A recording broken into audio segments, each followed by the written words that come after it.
ಈಗ ನಿರಂತರ 10 ದಿವಸ ಆಯ್ತು ಎಲ್ಲ ಕಡೆ ಜಿಲ್ಲೆಯಾದ್ಯಂತ ರಾಜ್ಯಾದ್ಯಂತ ಕಬ್ಬಿನ ಬಿಲ್ಲಿನಿಗೋಸ್ಕರ ಹೋರಾಟ ಮಾಡ್ತಾ ಇದ್ದೀವಿ.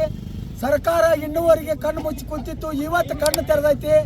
ಕಣ್ಣು ತೆರೆದ ರೈತರ ಪ್ರತಿ ಜಿಲ್ಲೆ ಒಳಗ ರೋಡ್ ಮೇಲೆ ಕೂತಾರೋ.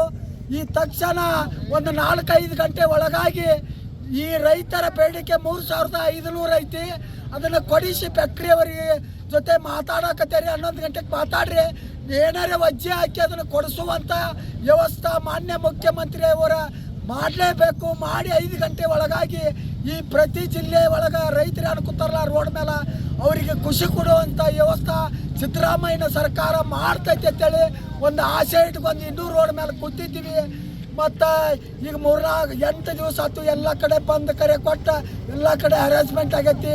ರೈತರು ಬೀದಿ ಒಳಗೆ ಬಿಸಿಲಲ್ಲಿ ನೆಳ್ಳಲ್ಲಿ ಕೂತಾರೋ, ಅದನ್ನೆಲ್ಲ ತಕ್ಷಣ ಇಟ್ಕೊಂಡು 5 ಗಂಟೆ ಒಳಗಾಗಿ ಇಡೀ ರಾಜ್ಯಾಂತ ರೈತರಿಗೆ ಒಂದು ಸಿಹಿ ಸುದ್ದಿ ಕೊಡ್ತಾರಂತ ಕಾಯ್ತಾ ಇರ್ತೀವಿ.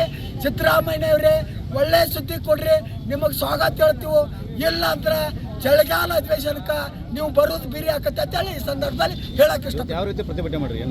ಇವತ್ತ ಒಂದು ಕಬ್ಬಿನ ಇದನ್ನು ಹಿಡ್ಕೊಂಡು ಈ ನಮ್ಮ ಚೆನ್ನಮ್ಮ ದೇವಿಯವರಿಗೆ ಬಂದೀವಿ. ಚೆನ್ನಮ್ಮ ಉತ್ತರ ಕರ್ನಾಟಕದ ಚೆನ್ನಮ್ಮ ದೇವಿ ಆಶೀರ್ವಾದ ಮಾಡಲಿ, ಅವರಿಗೆ ಒಳ್ಳೆ ಕಬ್ಬಿನ ಬಿಲ್ ಕೊಡಿ ಅಂತೇಳಿ ಸರ್ಕಾರಕ್ಕೆ ಆದೇಶ ಮಾಡಲಿ, ಫ್ಯಾಕ್ಟ್ರಿ ಅವರಿಗೆ ಆಶೀರ್ವಾದ ಮಾಡಲಿ ಅಂತೇಳಿ ಅದಕ್ಕೋಸ್ಕರ ಬಂದ್ವಿ.